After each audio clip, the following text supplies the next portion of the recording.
Well, my name is Dhamir Mannai, and I'm a member of Parliament of the National Assembly of Tunisia, and I am also a member of the Arab Parliament.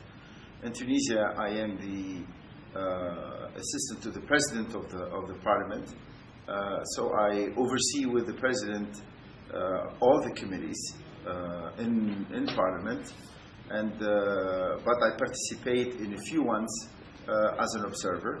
I am particularly active in the telecommunications sector and the energy sector.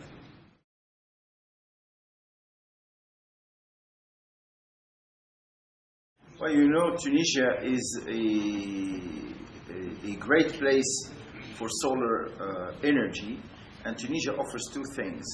Has two key advantages. The first is that it's really a sunshine country, and in Africa, it's well situated for producing solar energy as well as wind in the north. And two, it's really a gateway to Europe, even geographically, because of its proximity to Italy across the Mediterranean. So our hope is to actually produce renewable energy, and especially solar, for which we're well positioned, and then feed that into the European grid of electricity through Italy, because we're also very close to Italy.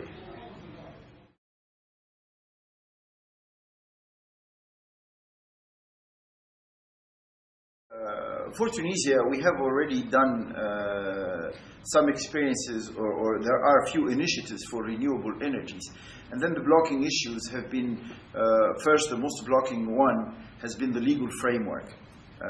We need to do a lot of legislative work and issue laws and regulations in order to stabilize the legal framework in which renewable energies can operate. We have to de-risk renewable energy investments. For Tunisia, we do have natural market for renewable energies of Tunisia, and that is Europe through the grid through Italy.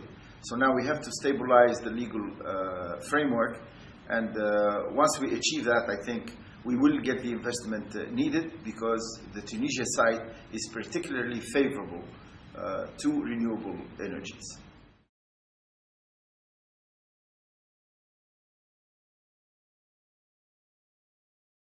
For us, on the regulatory side, which begins with legislation, in Tunisia we have the Code for Hydrocarbons, and essentially the energy sector is structured and tailored to the hydrocarbons industry. We need now to accommodate also the renewable energies. To accommodate renewable energy, we have to put in place a new set of laws, and that would be like we have the Code for Hydrocarbons, then we would also have the Code for Renewable Energies, which actually we do not have. The legislation on renewable energy is just small sections in the different legislation codes for hydrocarbons and the environment in terms of energy efficiency. But we do not now have serious regulation and serious laws on renewable energies. So as parliamentarian, and in continuation of the efforts we do in the Climate Parliament, we will now engage an effort of developing new laws targeting renewable energies, specific for renewable energies, and adequate enough to promote renewable energies.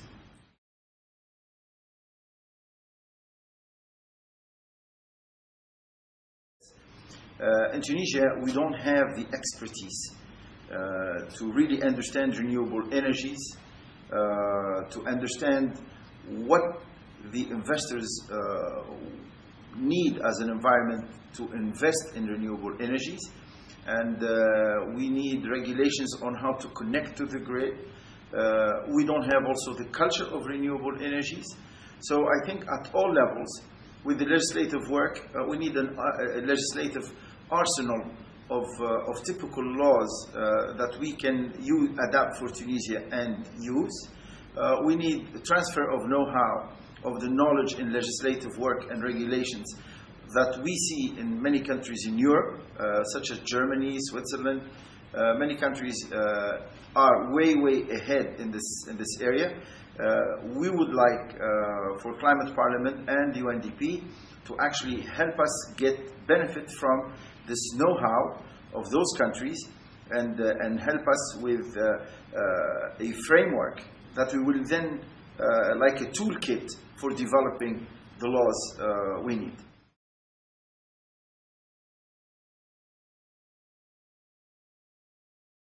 We also need to use participative methods to socialize the idea of renewable energies in Tunisia. Tunisians, I think, they are ready for renewable energy and to accept this culture of renewable energy, and then after that, the renewable energy projects themselves. Because in 2010, the ex-president of Tunisia signed already a deal with France to supply us with the nuclear reactors for energy. And then by end of 2011, the first thing the new leadership has done is to cancel that order for the nuclear facility. And now there is a big move in Tunisia to get further into fossil fuels and into shale gas. And then we saw again a social movement from the civil society against this exploration of shale gas in Tunisia, which will be a first. So by reacting negatively to nuclear energy reactors, by reacting negatively to the shale gas fracking concerns, I think Tunisians are environmentally aware, and we know that we want to maintain the climate and the environment of our country. So I think we are now keen for renewable energies. However, we need to understand better what renewable energies are, and we think that renewable energy will succeed much better if the population participates in it.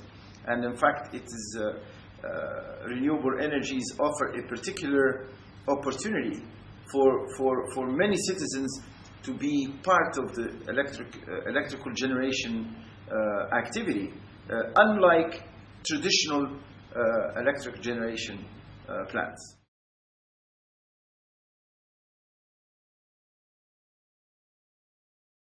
It's very good. The initiatives they come from different sources, but now the Tunisian Parliament, because we were so preoccupied with the transitional phase, and you know, as we started the Tunisian revolution within the Arab Spring on January 14th, 2011, then there was a serious change of guard everywhere in Tunisia.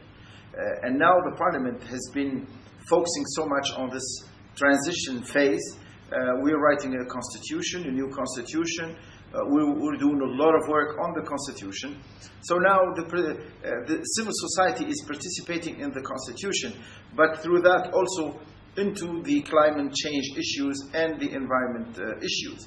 And I think even though now we're so focused on finishing the constitution, which will be finished in about 2 to 3 months, then the role of civil society, which is now massive impact on legislation, and it's true that civil society is coming to Parliament a lot more than Parliament going to civil society.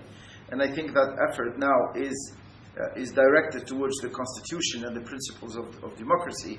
But as soon as we finish this, then we expect that civil society effort will go towards the legislative work, and social aspects will take the lead, and following that will certainly be climate change and energy, and these energy questions that are now popping everywhere in Tunisia.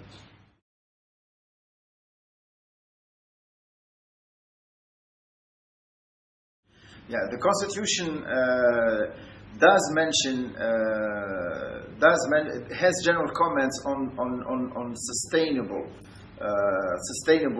environments and infrastructure. It does not explicitly talk about the climate and commitment to climate, but so indirectly it is there, and it is implicit in Article 12 of the Constitution. However, we will work on actually inserting explicit text concerning climate change and the climate. We will try to introduce this. This is the good time to introduce this phrase into the Constitution. We meaning the Tunisian parliamentarians, the group of Tunisian parliamentarians that has formed the Climate Parliament Tunisia section. And we will promote this phrase. However, we would like for the Climate Parliament to give us a standard short phrase that has a lot of meaning and that hopefully will be standard across many constitutions. And a clause on climate change, you know that the environment may be a local problem, but climate is a universal problem. And therefore, we need to standardize on the phrase that will be almost a commitment on all constitutions. And that's what I know, it's the Tunisian constitution, but particularly on climate, it's a universal issue. We need a universal statement for that.